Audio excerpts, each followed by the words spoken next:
जमलेल्या माझ्या तमाम हिंदू बांधवांनो, भगिनींनो आणि मातांनो, खैरे साहेबांनी आपल्याला दंडवत घातला. मला माझ्या शस्त्रक्रियेनंतर दंडवत घालता येत नाही, नाहीतर मी तुम्हाला दंडवत घातला असता. आजची सभा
ठीक आहे.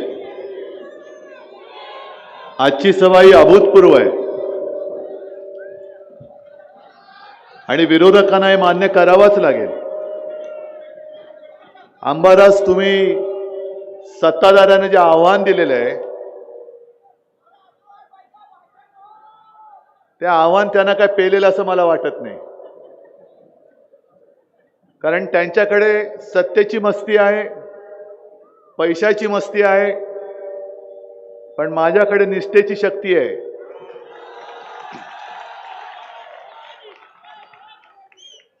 आणि खरंच सुभाष, तुम्ही जे बोललात, मला देखील 1988च्या शिवसेना प्रमुखांच्या सभेची आठवण आली. आज आपल्या शिवसेनेची पुन्हा नव्याने मी सुरुवात करतोय. ज्यांना ज्यांना दिलं त्यांनी खाल्लं, माजले आणि गद्दार झाले. चला नवीन सुरुवात करूया आपण. काय बिघडलेलं नाहीये. बघा, कितीतरी नवीन चेहरे आपल्याकडे आलेले आहेत. मी आजचा पेपर मुंबईतलं त्याचे कटिंग आणले. त्याच्यामध्ये आपले रावसाहेब दानवे, पडलेले खासदार, म्हणजे पडले तरी मस्तीने उतरत. त्यांचं एक वक्तव्य आहे. त्याने असं म्हटलं की त्यांच्या ताटात सगळे पक्ष जेवून गेलेत. अहो दानवे साहेब, हे जर का खरं असेल तर आता तुम्ही आमच्या पाण्यातलं उष्ट खरकट का खाताय? सगळ्यांच्या पाण्यातलं का खावं लागतंय तुम्हाला? स्वतःच्या ताकदीवरती अजून तुमचं पोट का नाही भरत आहे? का अजूनही खाल्ल्यानंतर तुम्हाला काय भस्म्या रोग झालाय का? की किती खाल्लं तरी काय भूकच भागत नाही? किती खायचं? खैरे साहेबांनी आपले विचार मांडले. सुभाष पाटील बोलत होते. अंबादास यांनी आपण केलेली कामं तुम्हाला सांगितली. आणि सत्ताधाऱ्यांचं मी वस्त्रहरण हा शब्द त्यांच्याबाबत चुकीचा आहे, कारण त्यांनी लाज लज्जा सोडलेली आहे. पण मला तुम्हाला प्रश्न विचारायचा आहे. मला तर धक्का बसला आश्चर्याचा आणि वाईटही वाटलं की मी मुख्यमंत्री असताना जी जी कामं इकडे सुरू केली होती ती कामं अजूनही झालेली नाही आहेत. 365 दिवसामध्ये फक्त 44 दिवस पाणी येते घरी. काय संभाजीनगरमध्ये माणसं राहतात की नाही?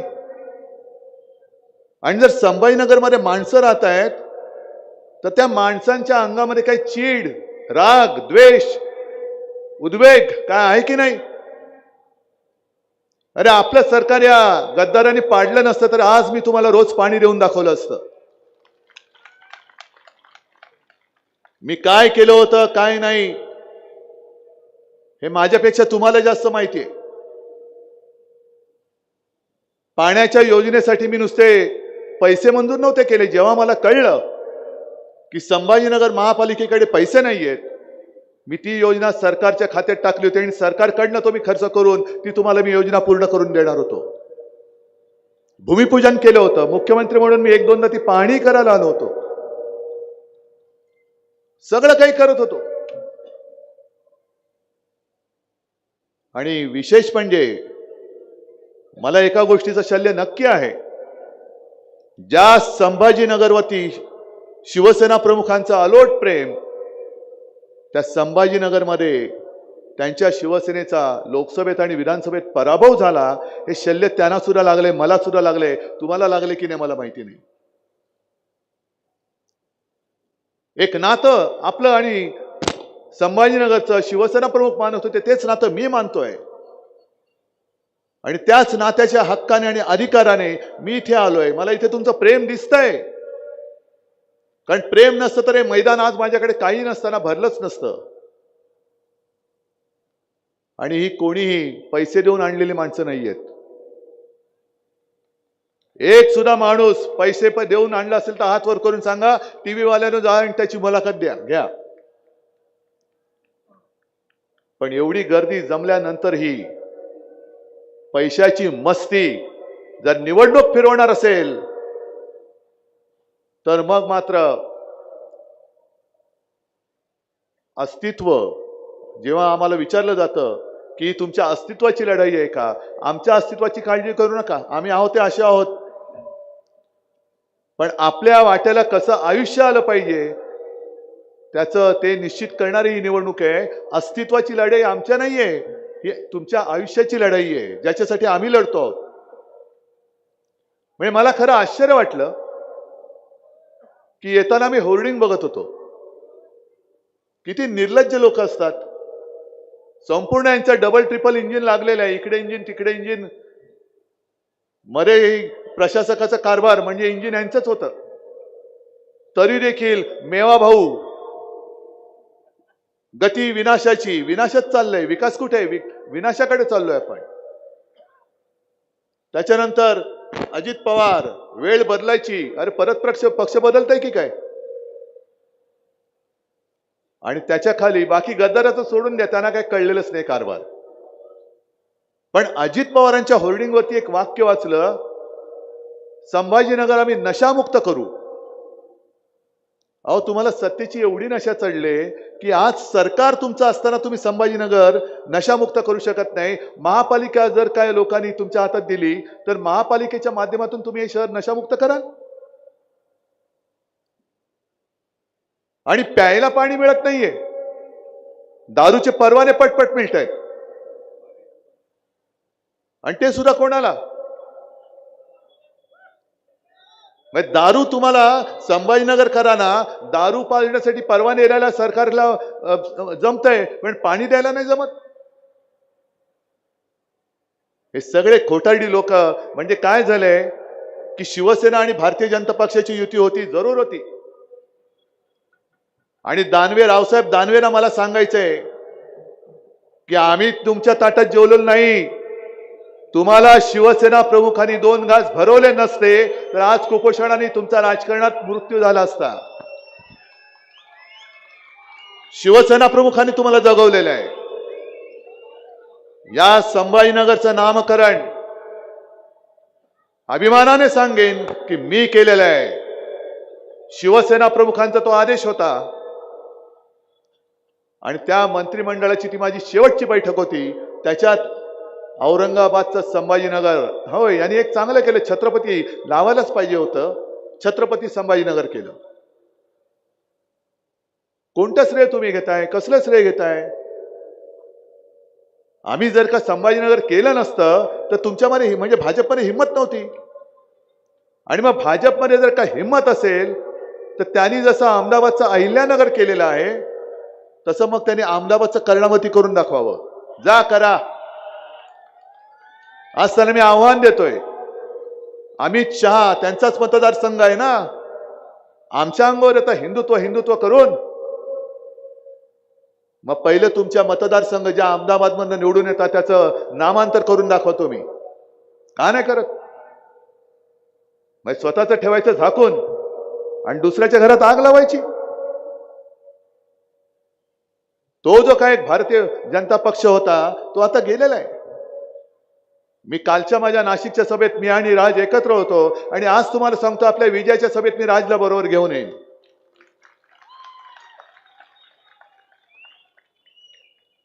कारण एक नवीन सुरुवात आपल्याला करायची. नाशिकमध्ये सुद्धा तेच, मुंबईमध्ये सुद्धा तेच, संभाजीनगरमध्ये सुद्धा तेच, सोलापूरमध्ये तेच, कल्याण डोंबिवलीमध्ये तेच. अहो जगातला मोठा पक्ष आणि त्यांच्याकडे उमेदवार द्यायला माणसं नाहीत. मग ह्याचं उचल, त्याचं उचल, त्याचं उचल. बरं सगळ्यात कहर म्हणजे एक डोक्यात तिडी काढणारी बातमी मी आज वाचली, तुम्ही सुद्धा वाचली असेल. गेल्या 1-1.5 वर्षापूर्वी बदलापूरमध्ये एक दुर्घटना घडली होती, माहिती ना तुम्हाला, चिमुकलीवरती अत्याचार झालेला. आणि त्याच्यामध्ये अक्षय शिंदे या माणसाला पकडलं होतं. पकडल्यानंतर अशी एक अपेक्षा होती की जलद न्यायालयामध्ये ती केस चालेल, त्याच्यावरती आरोप सिद्ध होतील आणि त्याला फासावर लटकवलं जाईल. पण अचानकपणे त्याचा एन्काउंटर केला गेला. आणि तो एन्काउंटर केल्या गेल्यानंतर प्रश्न हाच पडला की त्याच्याबरोबरचे जे सहआरोपी आहेत, तुषार आपटे, आणखीन एक माणूस, माहिती अशी तेव्हा मिळाली होती की हे संघाचे कार्यकर्ते आहेत. खरे खोटं मला माहिती नाही.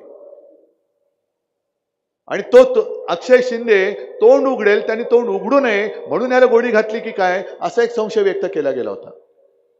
मग पुढे तुषार आपटेंचं काय झालं काहीच कळलं नाही. अटक झाली नाही झाली काहीच माहिती नाही.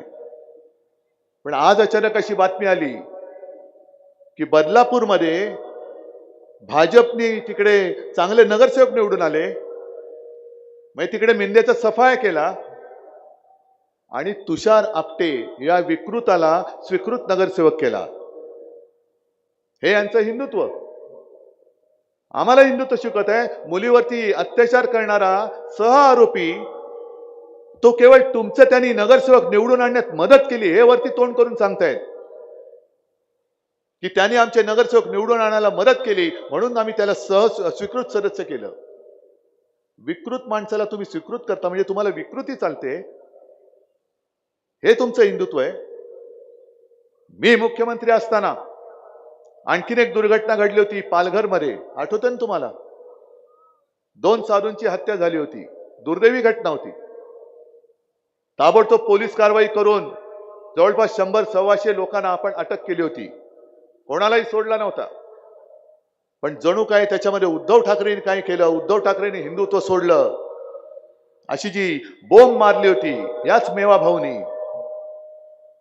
आणि त्याच हत्याकांडामध्ये जो आरोप म्हणजे जो आरोपी आहे, ज्याच्यावरती आरोप केले गेले होते, त्यालाच भाजपने पक्षात प्रवेश दिला होता. हे यांचं हिंदुत्व. म्हणजे एक तर तुम्ही आरोप करता ते खोटे आहेत, नाहीतर तुम्हाला कोणी चालतंय, भ्रष्टाचारी पण चालतायत, बलात्कारी पण चालतायत, खुनी पण चालतायत. म्हणजे जो एक भाजप होता राष्ट्र प्रथम, तो भाजप मेला आणि भ्रष्टाचार प्रथम, गुंड प्रथम, बलात्कारी प्रथम हे आता भाजपचं नवीन घोषवाक्य झालेलं आहे. हे मान्य तुम्हाला? हा पक्ष आपल्यावरती महाराष्ट्राची संस्कृती रसातळाला नेतोय, पक्ष फोडतोय, चिन्ह चोरतोय, केलेली कामं चोरतोय. म्हणजे मला एक गोष्ट आवडली, मुद्दामून मी ती बातमी कट करून घेऊन आलेलो आहे. जयंत पाटील जे आपले आहेत राष्ट्रवादी काँग्रेसचे, त्यांनी सांगलीमध्ये का कुठे एक भाषणात चांगलं बोलले.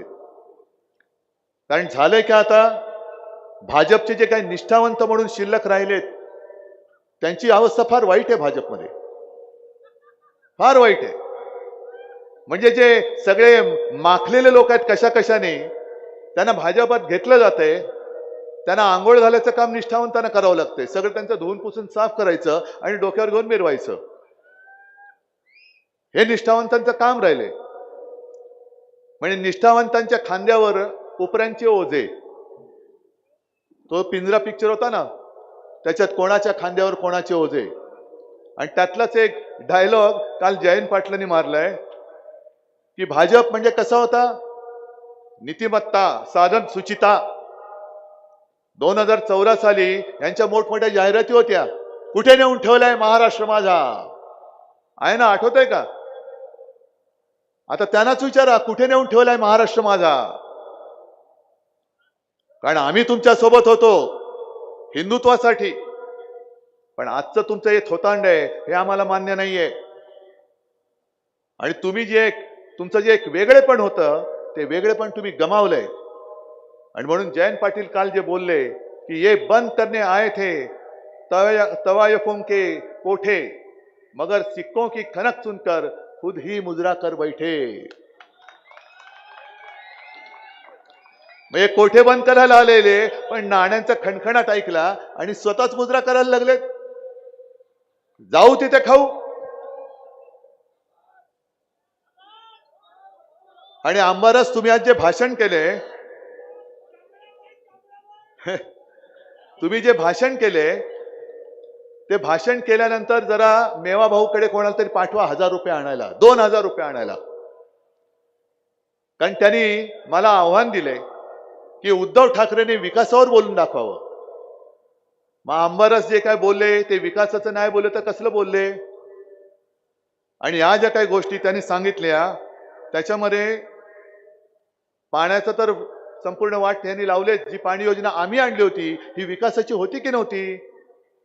गुंठेवारीचा प्रश्न आपण सोडवला, हा विकासाचा होता की नव्हता. तिकडे जी काही MIDC आणले 5 स्टार ती विकासासाठी होती की नव्हती. शाळेच्या दर्जामध्ये सुधार केला होता, रस्ते सुधारले होते, कचऱ्याचा प्रश्न सोडवला होता, अनेक गोष्टी केल्या होत्या. या विकासाच्या होत्या की नव्हत्या. पण 2000 रुपये तुम्ही मला माझ्या विकासाच्या भाषणावरती बक्षीस लावण्यापेक्षा माझ्या शेतकऱ्याला जो तुम्ही त्याची थट्टा करताय 1 रुपयामध्ये पीक विमा, 6 रुपयामध्ये, 5 रुपयामध्ये जा, त्याचं पहिलं देणं आहे ते देणं तुम्ही द्या. आजच मला कोणीतरी सांगितले की आता फोन पे त्याच्यावरती 2,000 रुपये वाटायला सुरुवात झाले. निवडणूक आयोगाने आणि पोलीस कमिशनरने याच्यात लक्ष घालायला पाहिजे. जर ते सच्चे असतील तर का ते पण तिकडे जाऊन जर का मुजरा मारत असतील तर मग त्यांच्याकडनं नाही तर कोणाकडनं अपेक्षा करायची. सगळा कारभार जर का तुम्ही पैशाने विकत घेणार असाल. म्हणजे ही पहिली निवडणूक अशी बघितली की जिकडे विरोधी पक्षाकडनं कोणी उमेदवार शिल्लकच राहू नये, तो त्यांनी मागे घेतली पाहिजे उमेदवारी. आणि माझा उमेदवार हा बिनविरोध आला पाहिजे म्हणून दमदाटे आणि पैशाचं आमिष दाखवलं जाते. पण मला माझ्या सगळ्या उमेदवारांचे इकडे जालनाचे सुद्धा उमेदवार आले, सगळ्यांचा अभिमान आहे. तुम्ही निष्ठेने लढाईला उभे राहिलेला आहात. आणि महाराष्ट्र हा नेहमी लढवय्याला साथ देत असतो, गद्दाराला साथ देत नाही. आम्ही लढतो आहोत, आम्ही तुमच्यासाठी लढतो आहोत. पण अधिकाराची मस्ती घेऊन हे निवडणुकीतनं उमेदवाराला माघार घ्यायला लावतायत. अरे जाल कुठे तुम्ही. कारण सगळीकडे जर का तुम्ही पैशाची आणि सत्तेची मस्ती दाखवायला लागलात तर बंगालमध्ये जे चाललंय, ममता बॅनर्जी जे रस्त्यावरती उतरल्या तसा महाराष्ट्र रस्त्यावरती उतरल्याशिवाय राहणार नाही. तुम्ही विरोधी पक्षांवरती ईडी, इन्कम टॅक्स आणि CBIचे धाडी टाकताय. आणि तुमचे सगळे जे बगल बच्चे आहेत, चेले चपाटे आहेत, गुन्हे केले तरी त्यांना कसली काही परवाच पडलेली नाहीये. सरळ भाजपात जात आहेत आणि भाजपवाले सुद्धा आंघोळ घालून त्यांना स्वच्छ करून टाकतायत. एवढ्यावरती थांबत नाही प्रकरण. अजित पवार तोंड मोठं करून सांगतायत की ज्या लोकांनी त्यांच्यावरती 70,000 कोटी रुपयांचा घोटाळ्यांचा आरोप केला होता ते आज माझ्याबरोबर म्हणजे अजित पवारांबरोबर सत्तेमध्ये बसलेले आहेत. अजित पवार माझ्याही बरोबर सत्तेत होते. पण विशेष म्हणजे ज्या देवेंद्र फडणवीसांनी 70,000 कोटी रुपयांचा घोटाळ्याचा आरोप अजित पवारांवरती केला होता, त्यांच्या मांडीला मांडी लावून दोघं जण एकमेक बसू कसे शकतात. बरं, याबद्दल जर का देवेंद्र फडणवीसांना विचारलं तर देवेंद्र फडणवीस उत्तर द्यायला मस्त आहेत. त्यांची केस चालू आहे. अहो तुम्ही चालू आहात, केस तर चालू आहे माहिती आहे. पण ढीगभर पुरावे, गाडीभर पुरावे तुम्हीच घेऊन गेला होतात ना. अजित पवारांवरती आरोप तुम्ही केले, केस कोणाच्या सांगण्यावरनं घेतली गेली, चौकशी कोणी लावली. ढीगभर पुरावे, गाडीभर पुरावे तुम्ही घेऊन गेला होतात ना.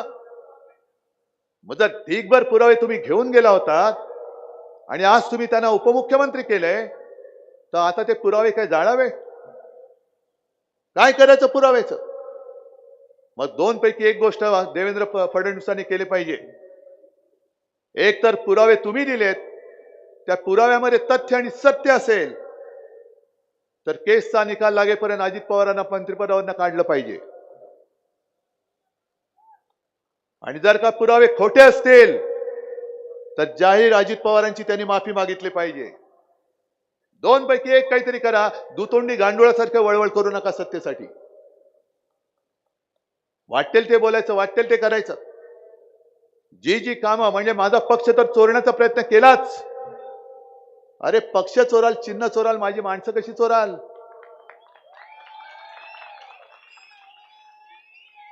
बरं, अनेक सभेत मी बोलतोय, मी आज सुद्धा सांगतोय आणि सांगण्याची तशी आवश्यकता नाही. आमची घराण्याची परंपरा आम्ही घेऊन पुढे चाललेलो आहे. ठाकरे आमची घराण्याची परंपरा आहे आणि मी अभिमानाने माझ्या वडिलांचं नाव घेतो. अरे त्यांना त्यांच्या वडिलांच्या नावाची लाज वाटते, तर माझ्या वडिलांचं नाव कशाला लावता? माझ्या वडिलांना लाज वाटेल काय? हे कार्ट बाळासाहेबांना लाज वाटत असेल की हे गद्दार माझं कार्ट.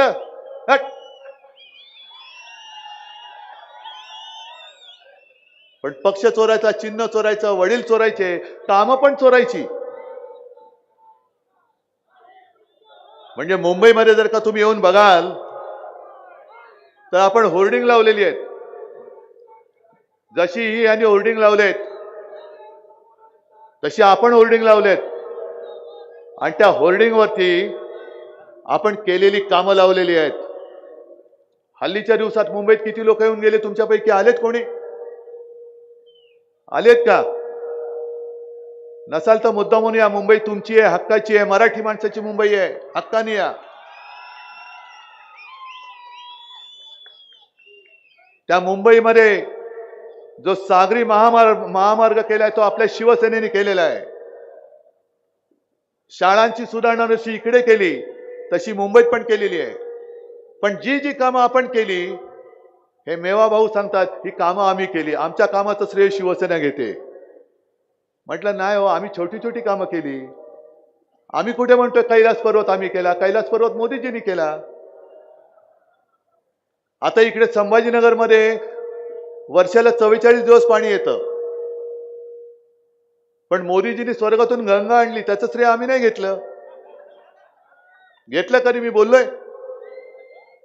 कारण मोदीजींनी स्वर्गातून गंगा आणली, बाजूला हे कमंडलू घेऊन उभे होते देवेंद्र फडणवीस.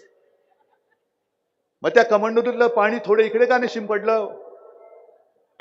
बरं, वर्षातनं 44 दिवस जे काही पाणी येतं ते 44 दिवस पाणी हिंदूंच्या घरात किती दिवस येतं आणि मुसलमानांच्या घरात किती दिवस येतं? आहे काय फरक त्याच्यात? मग कशाला आग लावता आमच्यामध्ये? कारण आग लावली तर पाणी पण नाहीये आग विझवायला. मग कशाला आग लावताय? पण प्रत्येक ठिकाणी जसं त्यांनी मला सांगितलं होतं आणि त्या विकासाच्या कामाचा आढावा अंबरसनी घेतलेला आहे, तसंच मी एक आव्हान देवेंद्र फडणवीसांना दिलेलं आहे. आता गेल्या 2-3 वर्षात लोकसभा असो, विधानसभा असो आणि महापालिका असो, नगर परिषद असो, मला एक निवडणूक अशी दाखवा की त्या निवडणुकीमध्ये यांनी केलेली कामं सांगितलेत का नुसतं हिंदू मुसलमान वाद लावलेला आहे. आणि एक भाषण असं दाखवा की हिंदू मुसलमान वाद न लावता त्यांनी केलंय, मी त्यांना 1 लाख रुपये द्यायला तयार आहे. मी 1 लाख रुपये देतो. कामं काय केली सांगा ना. 2014 पासून तुम्ही इकडे बसलेला आहात, दिल्लीत बसलायत. 14 पासून महाराष्ट्रामध्ये मधली 2.5 वर्ष माझी सोडली तर तुमचीच आहेत सगळी. महापालिका पण तुमच्याकडे, राज्य सरकार तुमच्याकडे, केंद्र सरकार तुमच्याकडे. तरी देखील प्रत्येक वेळेला निवडणुकीमध्ये मुंबईमध्ये बांगलादेशी घुसलेत, महाराष्ट्रामध्ये बांगलादेशी घुसलेत. अहो, हे अपयश तुमचं आहे, आमचं नाहीये. अमित शहांचं अपयश आहे, कारण तुम्हाला सीमा सुरक्षित ठेवता येत नाहीयेत म्हणून बांगलादेशी घुसलेत. आणि मग नुसती भीती दाखवायची. मग 10 वर्षामध्ये किती बांगलादेशी तुम्ही बाहेर काढले? आहे ना सरकार तुमच्याकडे? नशामुक्त नशामुक्त संभाजीनगर बोलताय, त्या साताऱ्यामध्ये एका नशेच्या ड्रग्ज फॅक्टरीवरती धाड टाकली. ती फॅक्टरी कोणाची होती जाहीर का नाही करत? याचा उल्लेख आपल्या सुषमाताईंनी केलेला आहे. पत्रकार परिषद घेऊन ते भांडाफोड केले. कसे करणार तुम्ही नशामुक्त? जर तुमच्यामध्ये सटली जर काही गुन्हेगार बसले असतील आणि केवळ सत्तेसाठी तुम्हाला त्यांच्यावरती पांघरून घालावं लागत असेल, तर तुम्ही माझ्या महाराष्ट्राला कसं नशामुक्त करणार? हे माझ्या माता भगिनींनी लक्षात घ्यायला पाहिजे. 1,500 रुपये तुम्हाला देत आहेत, पण नशा सगळीकडे पसरवतायत. 1,500 मध्ये मत तुमचं घेत आहेत. मत नाही घेत, तुमचं आयुष्य घेतात. आयुष्य, तुमच्या आयुष्याची किंमत 1,500 रुपये होऊ शकत नाही. नुसतं पैसा फेको आणि मत विकत घ्यायचे, हे तुमच्या मतांची किंमत नाही, तुमच्या आयुष्याची किंमत आहे. आम्ही पोटतिडकीने करतो. आम्ही तुम्हाला सांगतो वचननामा. हा वचननामा कोणासाठी आहे? आणि वचननामा केव्हा म्हणतात? जे बोलतो ते करतो. म्हणून आम्ही त्याला जाहीरनामा म्हणत नाही. तो शब्द बाळासाहेबांनी बदलायला लावला आणि मला सांगितले की उद्धव लक्षात ठेव, शब्द देताना एकदा नाही 1000 वेळा विचार कर. पण एकदा शब्द गेला तर प्राण गेला तरी 72 पण शब्द खाली पडता कामा नये. आणि तो वारसा घेऊन मी पुढे चाललेलो आहे. तो वारसा घेऊन मी पुढे चाललेलो आहे. मला काय सत्तेची हौस नाही, मला काही पुन्हा काय व्हायचंय अशातला भाग नाहीये. पण माझ्या महाराष्ट्रातली माणसं, माझ्या संभाजीनगर मधली माणसं, मुंबईतली माणसं, नाशिक मधली माणसं, ही सगळी जण यांच्या भूलथापानं बळी पडतायत. आणि महाराष्ट्र नव्हे देश हा अराजकाच्या दिशेने चाललेला आहे. झालं ना, संभाजीनगर कर्जबाजारी केलेलं आहे. मुंबईच्या डोक्यावरती मी अभिमानाने सांगत होतो की मुंबई महानगरपालिकेमध्ये 92,000 कोटीच्या ठेवी आपण करून दाखवल्या होत्या. 92,000 कोटी. आणि राज्य सरकार किंवा केंद्राचा एकही पैसा न घेता तो कोस्टल रोड बनवून दाखवला होता. आज वाट लावली 70,000 कोटीपर्यंत त्यांनी त्या ठेवी खाली आणल्या आणि त्याच्यावर मुंबईकरांवरती 3 लाख कोटींचा घोटाळा करून देणं करून ठेवलेले. 3 लाख कोटी आणणार कुठून? ज्या दिशेने आपण चाललेलो आहोत आणि यांच्याच हातामध्ये परत हे सरकार किंवा ही महापालिका गेली तर उद्या महापालिकेच्या कर्मचाऱ्यांना पगार द्यायला महापालिकेकडे पैसे नसतील. आज सुद्धा जसं मुंबईत केलंय, मला वाटतं संभाजीनगरमध्ये सुद्धा रस्ते खोदून ठेवलेत ना. मग आपण श्वास कसला घेतो विचार करा. धूळ, सिमेंट हे सगळं आपल्या श्वासात आत जाते, फुफ्फुसात जाते. विकास आम्हाला जरूर पाहिजे, पण नियोजनबद्ध विकास पाहिजे. नियोजन शून्य, केवळ कॉन्ट्रॅक्टरचा विकास आणि कॉन्ट्रॅक्टरच्या खिशातनं स्वतःच्या खिशात पैसे घेणारा विकास आम्हाला नकोय. आणि म्हणून एका तळमळीने मी आज तुमच्यासाठी आलेलो आहे. जे करायचंय ते वचननाम्यात मी म्हटलेलं आहे आणि जे केलंय ते तुम्हाला माहिती आहे. कारभार कसा असायला पाहिजे? पारदर्शक. पारदर्शक म्हणजे भाजप सारखा नाही. सगळं खाताना दिसतायत. माहिती एक पेनची जाहिरात होती ना, सबकुछ दिखताय. तसं यांचं सबकुछ दिखताय. सगळे पैसे कसे खातात ते दिसतंय. भ्रष्टाचारानं कसं पाठीशी घालतात ते दिसतंय. गुंडांना कसं पोचतायत ते दिसतंय. पण ही गुंडागर्दी आणि झुंडशाही बंद करण्यासाठी म्हणून हातामध्ये मशाल घेऊन मी तुमच्या सोबत आलेलो आहे. तुमच्या हिंमत आहे की नाही हातात मशाल घ्यायची? तुम्ही सगळेजण ठरवून मला सांगणार आहात की बस झालं, आजपर्यंत झालं, यांची थोतांड खूप झाली, यांची सोंगडोंग सगळी बंद करतोय आणि आम्ही परत एकदा या संभाजीनगरवरती छत्रपती शिवाजी महाराज आणि शिवसेना प्रमुखांचा अस्सल भगवा आम्ही पुन्हा फडकून दाखवणार आहोत. आहे एवढी हिंमत? बस तुम्ही एवढं काम करा. मी बाकीची जी वचननाम्यातली जी वचनं आहेत ती वचनं पूर्ण करण्याचं वचन मी तुम्हाला देतोय, पण मत द्यायचं वचन हे तुम्ही मला दिलं पाहिजे. तुम्ही एक वचन पूर्ण करा, मी बाकीची वचनं पूर्ण करून दाखवतो. आहे तयारी? देताय मला वचन? आणि उद्या पैसे घेऊन लोक आले तर? पैसे घेऊन लोक आले तर काय काय माता भगिनींना विचारतोय, पैसे घेऊन मुलांचं आयुष्य उद्ध्वस्त करणार आहात. मग ठरलं 16 तारखेला मला संभाजीनगरवरती आपल्या अस्सल शिवसेनेचा अस्सल भगवा फडकून देण्याची जबाबदारी तुमची. आणि संभाजीनगरवरती भगवा फडकल्यानंतर, तुम्ही फडकवल्यानंतर पुढच्या 8 दिवसामध्ये विजयी मेळाव्यासाठी मी इथे पुन्हा आल्याशिवाय राहणार नाही, हे वचन तुम्हाला मी देतो. आणि तूर्त आपली रजा घेतो. जय हिंद, जय महाराष्ट्र. हॅलो, धन्यवाद.